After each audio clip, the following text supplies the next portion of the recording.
Thanks for dropping by my channel, but before we get into today's episode, please hit that subscribe button so you don't miss future episodes. Thank you guys so much for your support and enjoy this episode.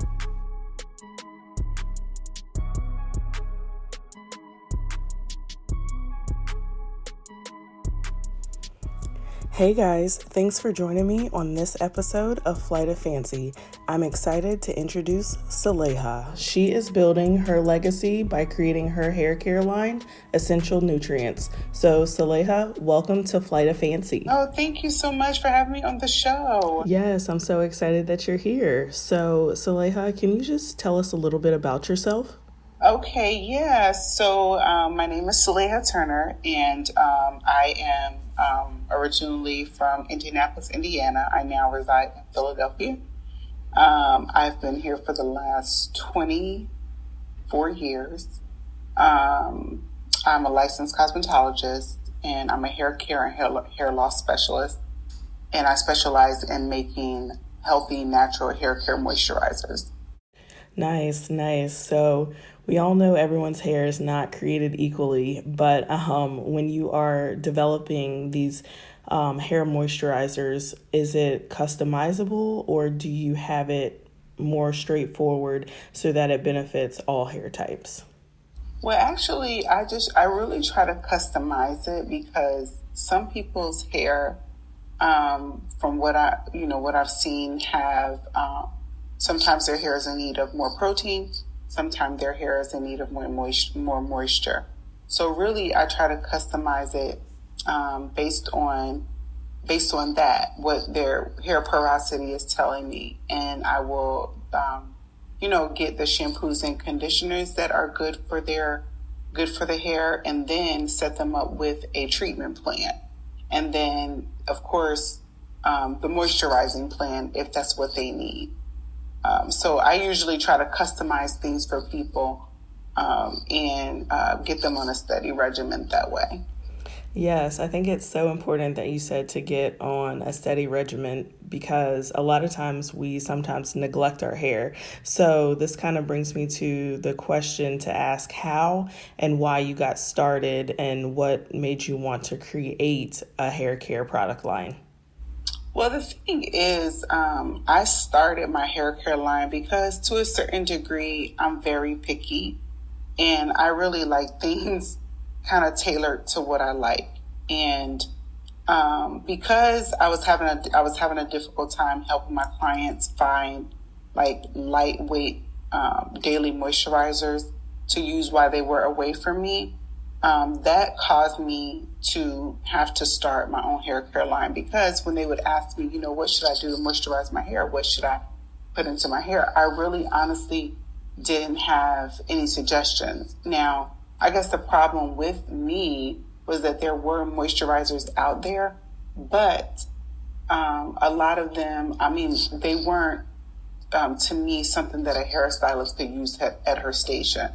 I really wanted something that professionals could, I really wanted them to be able to use something that was lightweight, but I think to a certain degree, some products that are on the shelf are not very lightweight. They're targeted to people who are normally kind of taking care of their hair themselves. And then a lot of times, what I was noticing is that a lot of the products had a lot of fillers, petroleum, mineral oil, and soy. And with me, trying to tackle my own health challenges, I really was trying to stay away from things that had soy in it. So that caused me to have like a hiccup with suggestions as to what to use.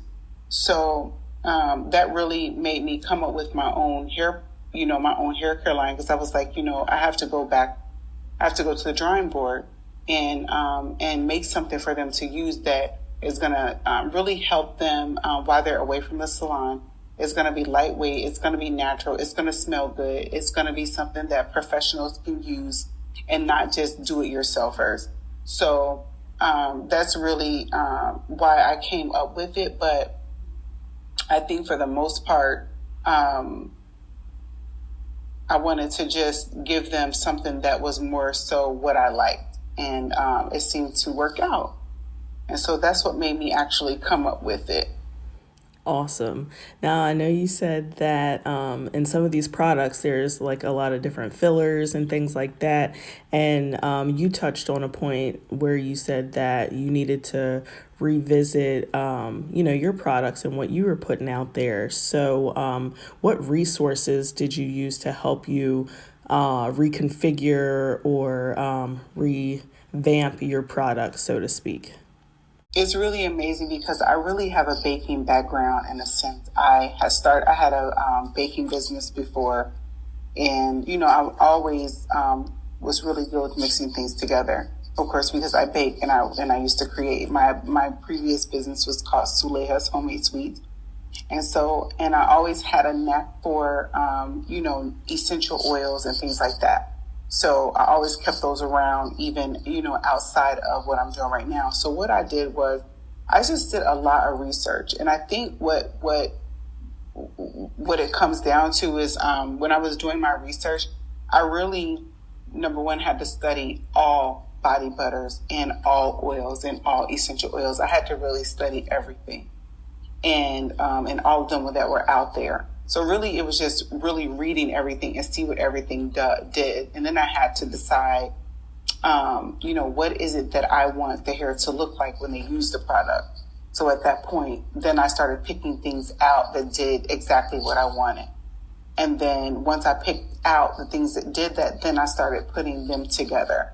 And all the things didn't really come together perfectly. So that it took me like 3 years to really come up with something that was just like, okay, this is perfect. This is how I really want it. And so it took me like 3 years and to get it all together because I had to, scratch this, take out this, and then I didn't like that. So I just kept on redoing it and redoing it and redoing it.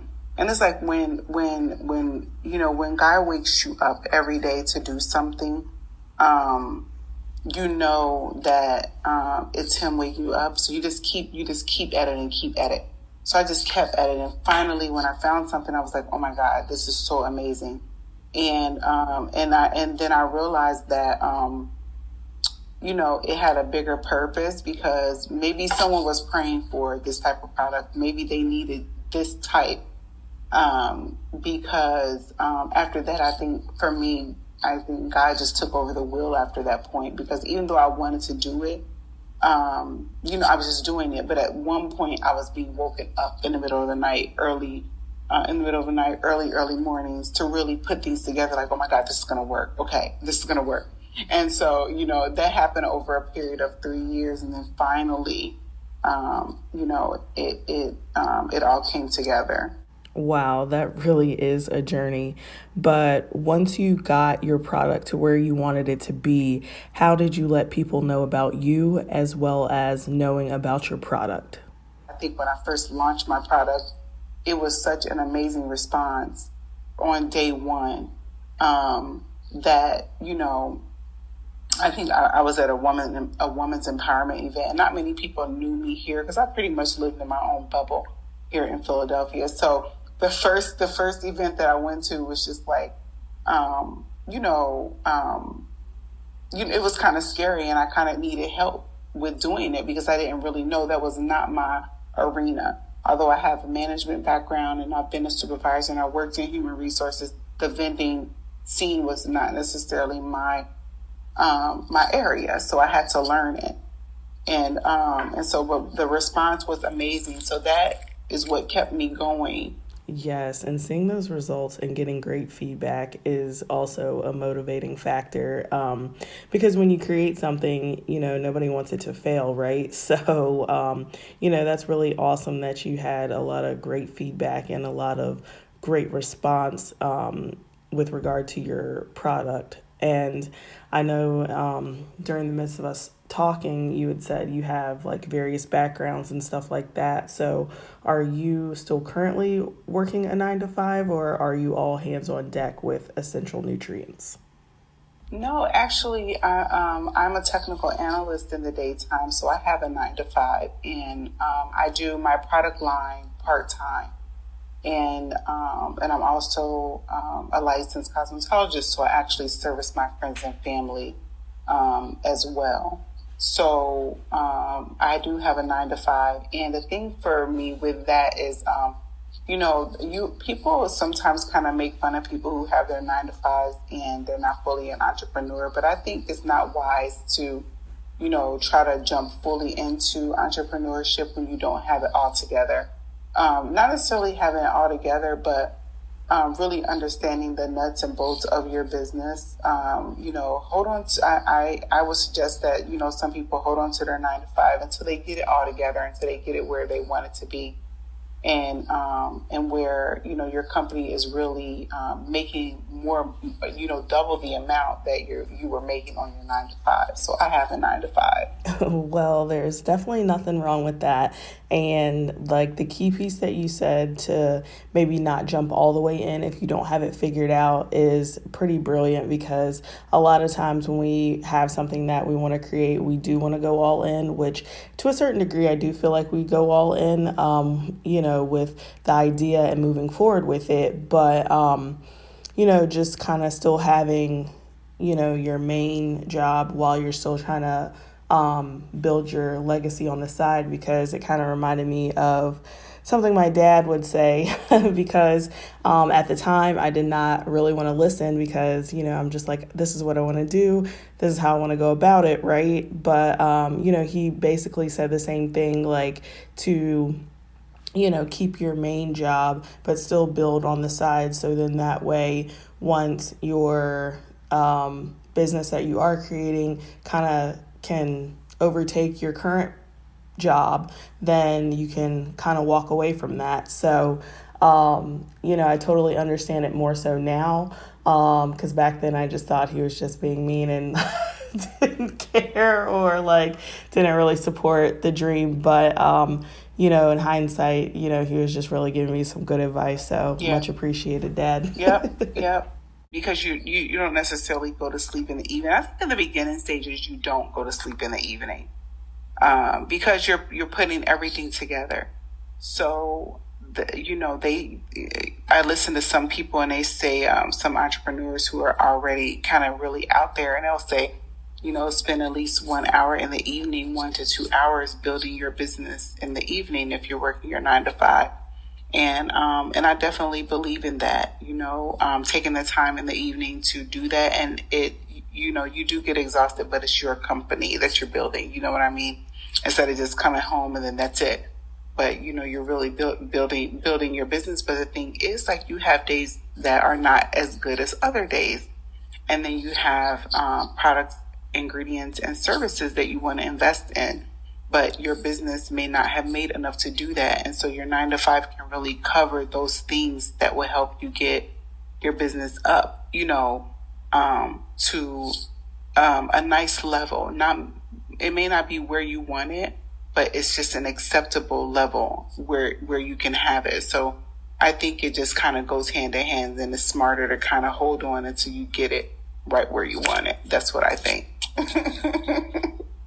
Yeah, I feel like you did hit on some good points, especially with the early stages of being in entrepreneurship, because you don't get a lot of sleep and you have to find the time and put in that work. And I just feel like no one can truly tell you when or how to move. So it's definitely dependent on that individual, on when they should walk away from their 9 to 5 or how they want to scale their business and stuff like that. But you also mentioned, the time of putting in maybe like 1 to 2 hours. I know for me, sometimes it can be a little more than that, just depending on what I have going on. But I know definitely I struggle with being able to walk away if I was tired or not feeling my best, because I felt like I wasn't putting in the energy that needed to be there for that aspect of my business. But I have grown a little bit more and just have decided to walk away, or just decided, all right, so today I'm just going to chill. So, and I'm totally okay with that. So, it's definitely a learning process and a learning curve. So it's all things you figure out on this crazy journey of entrepreneurship. You know what? And it's so funny that you say that, because it took me a minute to really get to that point. I agree with you. There was a level of guilt to take rest, and I'm serious, because like I said, I started off in the beginning like doing 6 or 7 events per month. And I was traveling from Philly. I was doing events in Philly, Jersey, and New York. And in the very beginning, so I was traveling. And so, and then I was, not only was I doing that, I was taking classes, and then I was a part of groups, like entrepreneurial groups. I was doing that too. So when I wasn't doing events at night, every Wednesday or every Thursday, I was on these conference calls, taking notes and advice and things like that. So once everything got up and running and I really kind of had my own steam behind me, I didn't really need all that stuff. But it was difficult for me to let it go because I felt like if I wasn't on a conference call or I wasn't doing something, then I wasn't doing anything. And then it took me a long time to be like, okay, it is okay to relax today. It is okay not to think about my business today. It is okay to do something for myself. And I was running into times of feeling guilty about that. And I'm just now getting to the point where when I open my calendar and be like, listen, you have done so much for the month. It is okay now. And it took me a minute and I still sort of kind of struggle with it, but I'm better at it. And I don't know what that addiction is. And it's not like I'm on Instagram sharing with people, I did some work tonight. It's not like that. But it's just like something internally to just be keeping track. And, and so, I had to get off of that train and just be like, okay, it is really okay.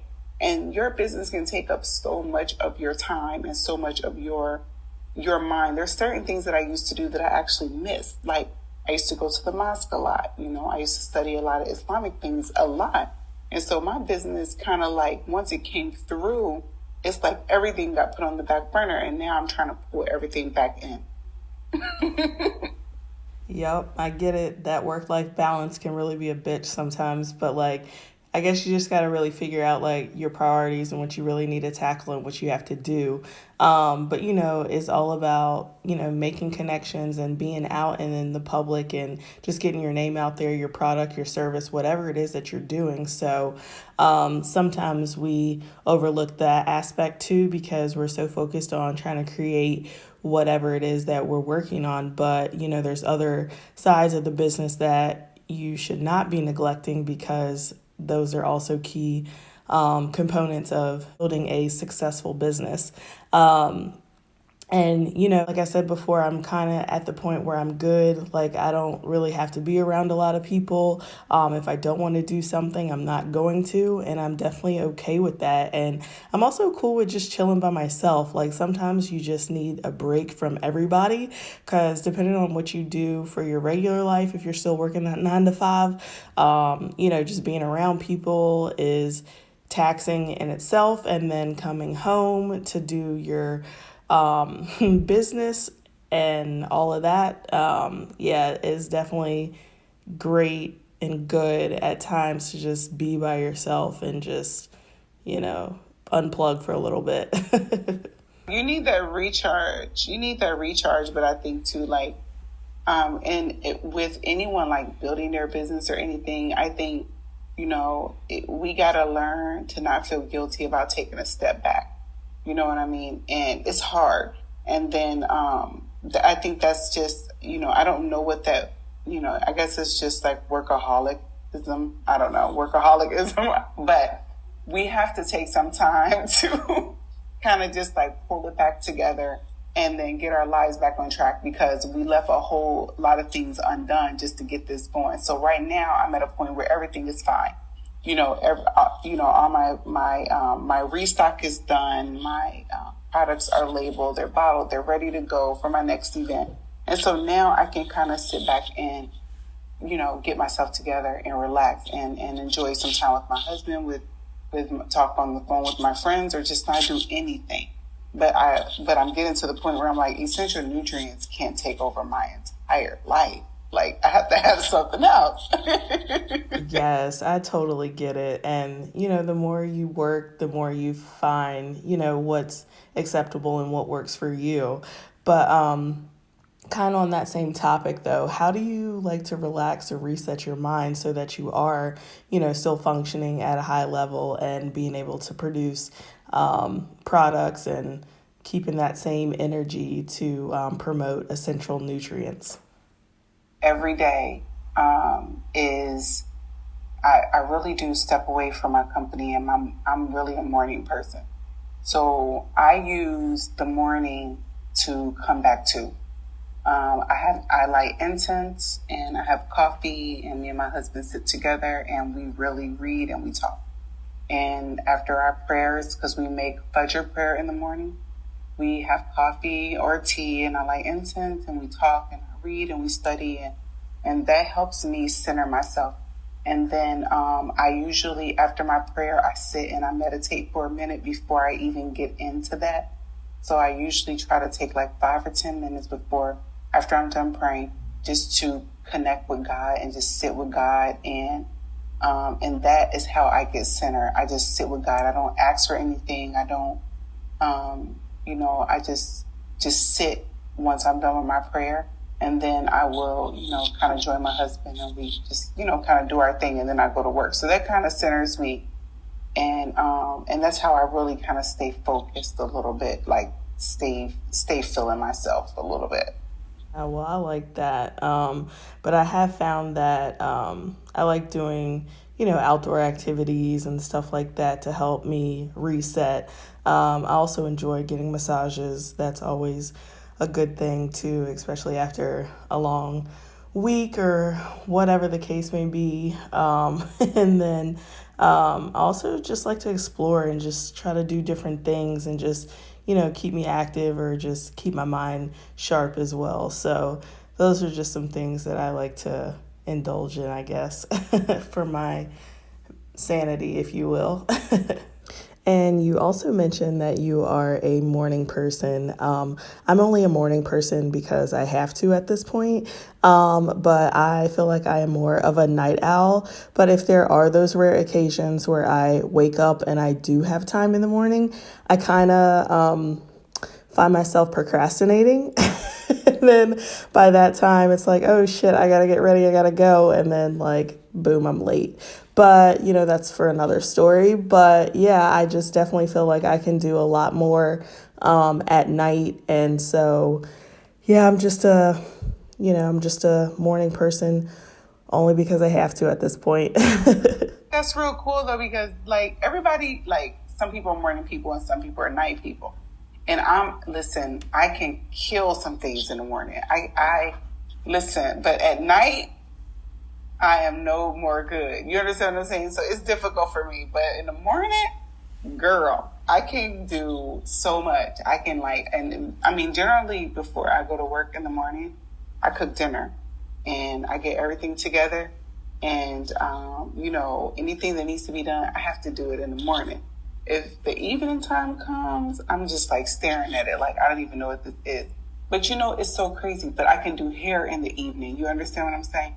But anything that has to do with my house or things like that, like, I wouldn't say my house, but anything that has to do with, if it's not the fun stuff, I can't do it. But if it's fun stuff, like I can get it done. But generally, like if it's like having something important to do, I have to do it in the morning. It's not going to work out at night for me. So it just depends. Like some people are day or morning people and some people are night people. And you're a night person. And one of my sisters, she is exactly like that. The night is her morning, and she is in beast mode. She bakes, and she, she is in beast mode. She's a night person, and I'm in beast mode in the morning, and I get, try to get everything done then. So yeah. Yeah, I feel you. But I know sometimes it's just a lot easier for me to just knock out everything and just work on whatever I have to work on in the evenings. But Sulaiha, what advice would you give someone who is thinking about starting a business or someone who is already in the process? My advice. Really, my advice would be like really get to know your product and your service. Because I know, like, sometimes when we start a business, you know, a lot of things are done in haste, and then a lot of things are done based on, this is really, really cute, people will like it. So we kind of hurry up and we put it out, and that's fine. I wouldn't tell anyone not to do that, because you have to find what's going to work for you. You have to find, and you have to listen to what God is trying to tell you, because you are a tool for what He wants to be shown to people here. You know, it's not your product; it's really God's product, and He's using you as a medium to put that out to the world. Right? That's how I think about it. And so, my advice would be, really get to know your product and service.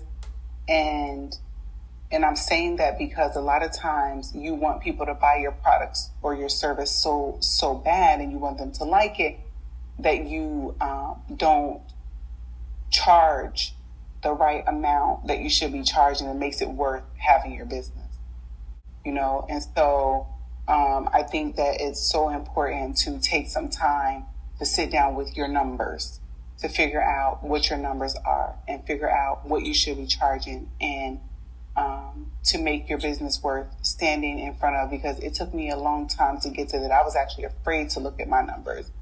And sometimes I would go in the red, and I wouldn't really want to see it. You understand what I'm saying? And I wouldn't really sit down and be like, okay, if I'm using 1 ounce of this, a half an ounce of this, 1.2 ounce of this, how much is these little ounces costing in one bottle?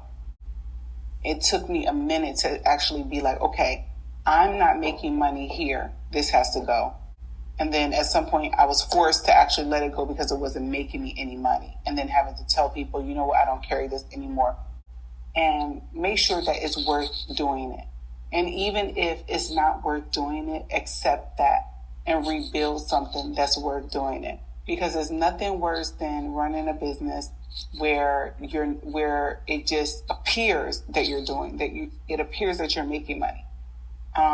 And then adjust your prices accordingly. And then when you adjust your prices based on facts, and not theory, then you're able to stand on that and not allow people to downplay the quality of your product, or haggle back and forth with your pricing.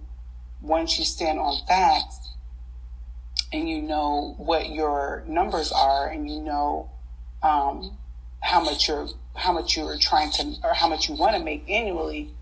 Once you stand on that, then you don't have that back and forth with people about pricing, and you don't mind charging what you're charging, because you know that it's based on actual facts. So my thing is, just like I did, just whatever your idea is, do it. Okay? I'm not saying don't do it until you have all this together, because that can hold you back for so long. You have to earn your stripes. You have to earn your stripes, and you earn your stripes by going ahead and getting out here and then making those mistakes. Okay, that's how you earn your stripes, and everybody has to go through it. It's like rites of passage. You have to do it. There's no avoiding it. No matter how much you have it planned out, you have to go through your failures, because you have to be built to be stronger to handle the next level. And so that my advice is just really sit with your numbers. Get out here and put your product or service out here, earn your stripes. Don't worry about failing at it, because no matter if you have it planned or not, you're going to fail at it, because that's part of how you get better. And that's basically it. Yeah, no, I really like the pieces of advice that you just gave. So I'll kind of start with, where you left off about being okay to launch your business and being okay to fail. And that's definitely something that I have embraced through the inception of, my businesses, because I actually opened up about that as my first episode. It was called Root for Failure. But during that episode, I kind of talked about certain failures of getting fired, and then also, just having to think about restructuring or rebranding my business and things like that. So, there's a lot of different elements that I can definitely relate to when you were speaking about your personal aspects of your business, but also just being able to sit down with your numbers. I feel like that is a big key that a lot of people miss sometimes, only because, well, you get so consumed with wanting to create this product and that you kind of just throw a price on it just because this is what you think is it should sell for, right? Now, don't get me wrong. I know you have to think about those kind of things, but yeah, definitely sit down with your numbers, look at what it takes to make the product, how much you can benefit from it to keep your business going and to also be able to pay yourself. So I think those are key pieces of advice. And I know for me, I would kind of want to pass that whole numbers thing off because that's kind of my life. Right now, I deal with numbers like 24/7. So it would be nice for me to, get someone that would be an asset and then just kind of like focus on my side of the business, which is more of like the creative side, and then they can still do the numbers and all that stuff. I mean, obviously I would look over it, just to make sure things still align properly and all that good stuff, but it would just be nice to get that kind of stress off my plate. So, I think that is one aspect that I need to work on too, is just being able to, put that trust in other people to help facilitate and help grow and build your business too. I definitely agree with that, but I think too, like, don't, for me, it's like, I never wanted to put everything off, not put everything off another person, but transfer 100% everything to someone, because then when things go really bad, you don't know where to catch it. You don't know what happened. So I think you have to understand it at least 89%. And so I never transfer 100% responsibility of something over to another person, because you're stuck. You're stuck without that person. Someone built my website for me. And in the beginning, I did not know how to do anything about a website, so I needed help. And then the person decided they didn't want to do it anymore. They didn't even tell me. They just wouldn't complete the projects. So now I'm stuck with products that I wanted to have on my website, but I couldn't get them on there. You understand what I'm saying? So that was an example of me transferring 100% responsibility over to someone else. I am subject to their whims. I'm subject to when they want to do something. And I was stuck for months. I mean, for 6 months, I couldn't get my essential oil diffusers on my website. And I knew this person really closely, but I didn't want to mess up the relationship. So I was really kind of muted, and I really couldn't really say, hey, listen, can you move faster? And I try to say it in the nicest way, but it wasn't the way that I really wanted to say it, but I just felt like I had to say it that way. And so I was just like, oh my God. So then I actually had to go and hire someone to teach me how to use my website, to teach me how to put my products up there and how to use my website, because I did not know. And I was under the mindset of someone always has to do it for you. But on this, I was like, no way am I putting this amount of my business in someone else's hands to do it when they feel like doing it, because I may have a new product or a new this or a new that, and I cannot put it on my website. So I have to wait for someone to do it for me. And that's going to mess up my business. You know what I'm saying? Like if I'm out at an event and I say, hey, I have this, but it's not on my website yet. I was like, I don't want to keep doing that. So I had to hire somebody for that. So anytime you're in business, I feel like don't put 100% of something in someone else's hands, because they will drop you. People have their own life, and people have their own moods, and people have their own things that they go through. And so you don't want to put 100% of the responsibility of your business in their hands. They're not going to they're not going to be able to stand up to that. So you actually have to learn a lot of your business and learn it so that if that person does drop you or they leave, you can still understand what you're doing and be able to run your company until you get someone to fill that spot. But, don't give up 100% everything to someone, because if you don't know it, you have to learn it, because that'll be, kind of like the hold up in your company. Yeah, no, that's crazy. I know you said 6 months without being able to put product up. I couldn't imagine like being at a standstill for that long. But I definitely feel what you're putting out about, you know, one, giving up that control, and then just knowing certain aspects of your business, so then that way you can still carry on if someone decides to leave or just not complete a project like you had them to do. But in the midst of that, I know you did say you had to find somebody to help you and teach you with learning your website and putting up your products and things like that. But were there any other aspects of business, or were there any other resources that you went to help you with your personal and professional growth? So in the very, very beginning, when I first started, I had a coach. That's how I really kind of needed someone to hold my hand, because I didn't really understand events. So she kind of held my hand as far as getting ready for the event. And so you always need a friend to kind of help you. And so she was my coach, but then, she became a friend in the store. She was working closely with me, and I could call her and ask her, different questions and things like that. And so that was one person. And then down the line with the events that I was doing, I started meeting people who were in media. And so, but then they have also other backgrounds in marketing.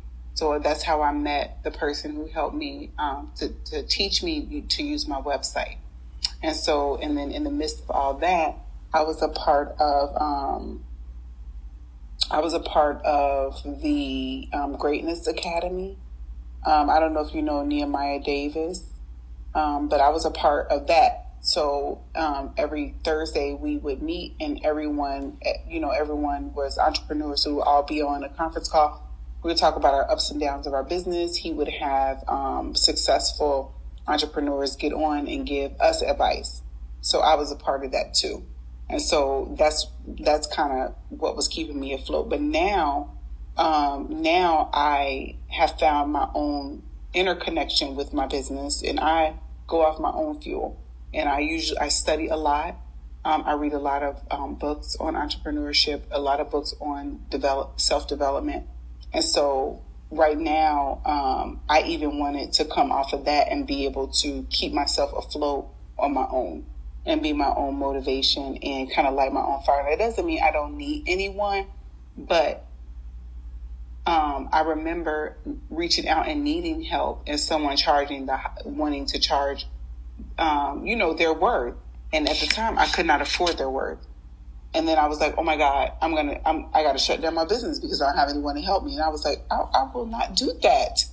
I have all this stuff around me, all these products. I cannot do that. So I had to really start digging deep and being my own motivation and keeping myself afloat when other people can't.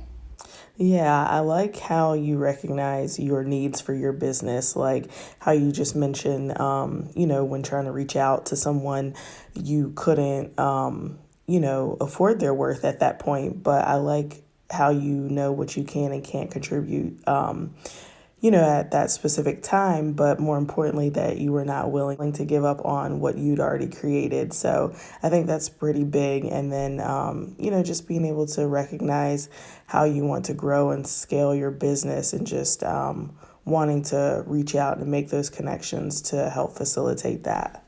I know where I want to be, because right here, like the vending scene, I was never supposed to stay there forever. You know what I'm saying? But it was something that I had to do just to get out here. And number one, to get over my own fears. Number one, to improve my communication, to improve my products or service.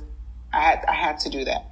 But now, and I forgot to add this. So I joined, I am going to Community College of Philadelphia. They have a business, entrepreneur an entrepreneur program that starts in January. And I signed up for that. It is free. It's a 6-week program. They have a 12 and 6-week program, and I was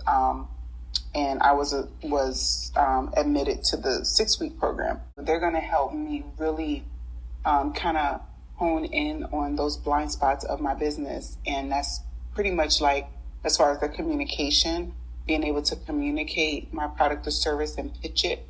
They're going to help me with that because that was a blind side that I had. I was not able to really pitch it in the way that I really wanted to.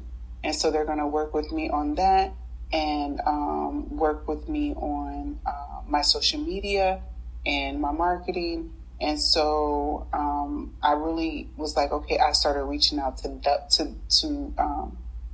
different people, and this is where they led me. So this led me to a whole different circle of people that really is going to be there for me to take my business to where I want it to be. And it's a free course. It's a free 6-week course. Even the 12-week one is free as well. But the 12-week one was for people who have like brick and mortar. And so since I didn't have an actual a brick and mortar business, I couldn't get into that program. But and I'm just going to stick with it. This one is called Power Up Your Business. And it's through Community College of Philadelphia. They have another one. It's called Philly iHub. So it's like a branch off from Power Up Your Business. So it's called Philly iHub. So it's a 6-week program, and they teach. They go over your business. They show you how to test your business idea. They go into pricing and money, and they go into marketing, operations, and they help you create a business model canvas. So that's what I'm going to be doing now because I really wanted to get rid of those blind spots and really, go to the next level. So my next level is just going into stores and things like that. That's really where I want to be right now, to stores and salons. So that's what I'm working on. Hey, okay. Well, you definitely have a lot going on, and I hear you putting in that work to become even more successful. But, with creating businesses, it's not always that glamorous. And I know you've kind of touched on, some points, some different points throughout your business. But what are some struggles and successes you faced since creating Essential Nutrientz? So one of my biggest struggles was just kind of loving my company for my company and not comparing my company to other people's. And really being okay with people not supporting me, but supporting someone else that was doing the same thing. That was a struggle for me in the beginning. That was really a struggle for me to really be okay with that. And now it doesn't bother me at all now because it's part of business. But in the beginning, I didn't really, I wasn't centered, you know what I mean? And I would, compare and things like that. And now I don't do that anymore. So that was a real struggle in the beginning. Comparison and really just loving my business. This is something that God gave to me. Enjoy what He gave to me and not look at what other people have. That was a struggle for me. And then I think right now one of the successful things is I'm getting a little better at being able to communicate my business and talk about it. In the beginning, it was so hard. But now I feel like I'm getting better at being able to talk about my company and talk about my products. And there still are, some improvements, but I've definitely gotten better over time. Just being able to talk about my products and what they do and what I do and things like that. So it gets better, it gets better every time. It gets better little by little. So I think, and one of the things was just being able to accept that it happens little by little and that you're not like this expert right in the beginning. So that, I accept that. So that was a success. Not thinking, oh my God, I gotta put on this like banging speech like right now. And it has to be like perfect. You know what I mean? So it took me a minute to get to that. So that's where I am right now. Like, I'm better. I'm not where I want to be, but I'm okay with going in little increments. Each interview at a time, getting better, getting better, getting better. And that's what it's all about, right? Just trying to get better for yourself and your business, because I am a believer of, sharpening your mind and just being able to soak up certain aspects of things that you don't quite know, just so you can stay knowledgeable on that. But it also goes to, wanting to have that perfect product or service, putting that out there, you know what I mean? But sometimes that can derail you from putting it out or, starting that endeavor. I think the ego has a lot to do with that too. You know what I'm saying? It's your ego that wants everything to be like so perfect and popping from the very beginning. And, it's your ego, but you don't never really, it's like the elephant in the room. You don't never want to recognize it, but it is your ego though, or my ego. I just want to come out so perfect and so refined and this and that. And you know what? You end up, still having to fail a little bit and stutter and jack it up and everything. You know what I mean? So it's just going to happen. So, yeah. And it doesn't have to be perfect. It's perfect in its imperfection.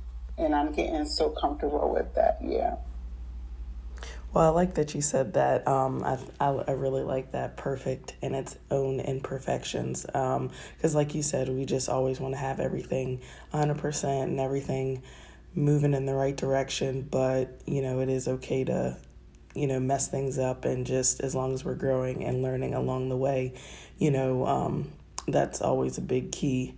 But with your business, I wanted to know who or what inspires you to keep going and stay motivated on your journey to creating your hair care line.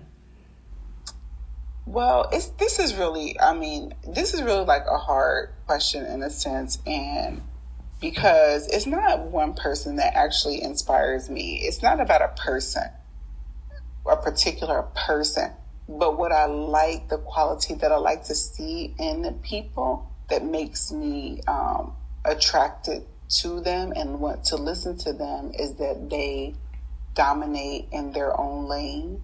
They're not trying to compete. They are leaders. And they're not trying to put down the next person to keep themselves up, and they're not focused on other people. When I see those combinations, that makes me want to listen to a person or follow a person. And it's not one particular person, but it's just a certain type of mindset that I'm attracted to. And people who have that mindset is what makes me focus on them. And I can't really say that it's a particular person. It's a lot of people that if I see that makes me be inspired to stay in my own lane and to not compete and not compare and just enjoy what I have. Can't put my finger on a particular person, to be honest, but I like a particular quality, and I just feel like, wow, I love that, because there's probably something that I want in myself. You know what I mean? Yeah, no, I really like that answer. Just because a lot of times we always want to look to somebody or something, for that inspiration. But the qualities for me, I think that is a little bit deeper, because, you might meet, say you do meet somebody that you are inspired by. But, that old saying, like, never meet your heroes, right? But, if you really flock towards their qualities and what they possess, it just means a little more versus like, oh, I just like this person because they dress nice. You know what I mean? So I feel like I really do like that answer, and I'll have to keep that in my memory bank for, for looking towards other people that I find interesting. See, you open up a podcast where you're getting free knowledge. Wasn't that so good?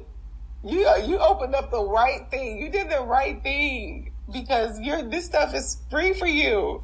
Well, I guess I never really thought about it like that, but that is that's some valid advice. You getting it like from the horse's mouth on all the people that you bring on your podcast, like, so it's like You did good with that.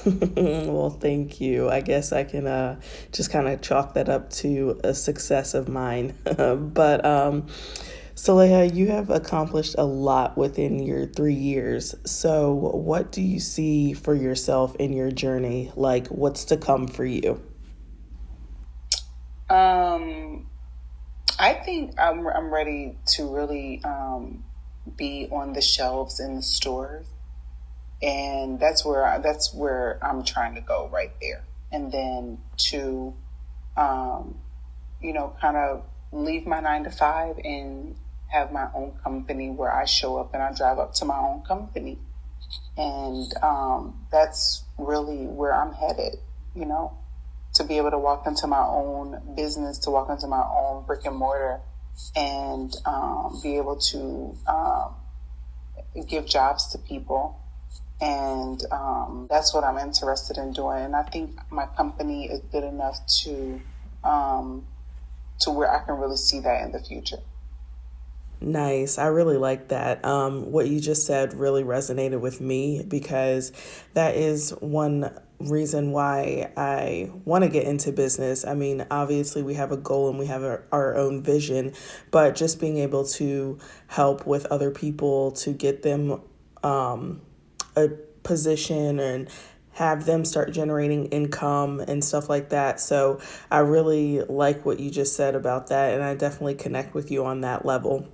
And, I guess you could say I'm kind of a natural helper by nature because, I do want to just see people succeed in whatever it is that they're doing, and I just like to connect people. So it's like if I don't know something, I can try to put you in connection with somebody that does. So, it's just all about again, keeping that network and just creating those connections and just being able to help and assist where you can. So, Yeah. In the beginning, I didn't even want to do that. I didn't want to help anybody. And sometimes, I go back and forth with that. But then I realized, when I do, nothing that I give to anybody, they never end up doing it exactly how I said it. You understand what I'm saying? So it's like you might as well just help them. Because no matter what, they're not going to do it exactly how you said it, because they themselves don't want to come off like they're copying or imitating or anything like that. So any advice that you give to anyone, just give it away, because no matter what, it's never going to be how you said it for them anyway. They're gonna calibrate it to their own system, and they're gonna go by their own passions no matter what anyway. Yo, I really love your honesty right now. And you're definitely right. I feel that way too. And people will definitely put their own spin on whatever it is that they're working on. And I will say for me, it was more so about sharing my ideas and opening up about like what I'm trying to do and what I'm trying to accomplish out of fear of, people just wanting to take your idea or like try to run with it or something like that. But, once I did find that once you start opening up and like sharing your ideas and your thoughts and your goals and stuff like that, it does attract and it does bring, the right people to you. And, for prime example, I'm doing a podcast and I wasn't the first and I damn sure won't be the last one to do a podcast. But, what separates me is just like the material and like my spin and like what I do and how I bring, information to my listeners. So, I totally feel you about those different perspectives of just either sharing information or just sharing information about what it is that you're doing. I took a course at Wharton School of Business. Basically was saying, people are so afraid to talk about their ideas or their inventions and things like that. But he was like, no, you don't have to worry about that, because you could talk about your invention or whatever you're going to create. That doesn't mean that people even want to do that or they have the energy to even do that. You know what I'm saying? So when I heard that, I didn't really believe him. I was just like, yeah, whatever. People are always out here stealing ideas and blah, blah, blah. I did not believe him. But then now when I give advice and I help people, I realize no matter what I tell them, they do completely opposite. and they have their own way that they want to do it, but they need the support. Even if you have an invention or creation, no one's going to do it the same as you. Yes, I agree. Definitely looking for support. Because a lot of times people do have those pure intentions and just wanting to gain knowledge and information just so they can, get their business and get whatever it is that they're trying to create off the ground. So I definitely feel you. And, even through my podcast and everything like that, I do feel like I have obviously opened up and shared a lot about myself and just like any other endeavors that I am working on. So the support is a big factor, especially when you are trying to create your company and all of that good stuff. But Sulaiha, you have definitely given us a lot of good advice, and just thank you for sharing your story. But before we get out of here, where can my listeners find you? Sure. So if you want to find me on Instagram, my Instagram handle is Essential Nutrientz. So that's ESSENTIAL Nutrients NUTRIENTZ _HC. That's Instagram. And I'm on Facebook as just Essential Nutrients with a Z at the end. And then my website is www.essentialnutrients.com. Nice. Well, make sure you guys go check her out. But Sulaiha, I just want to thank you again for being a part of Flight of Fancy. You're welcome. I'm glad that you invited me and that we met. You never know who is going to help you. So this is great. Yes, absolutely. Thank you again. You're welcome. Well, guys, that concludes another episode of Flight of Fancy. But until the next one, keep creating. Bye.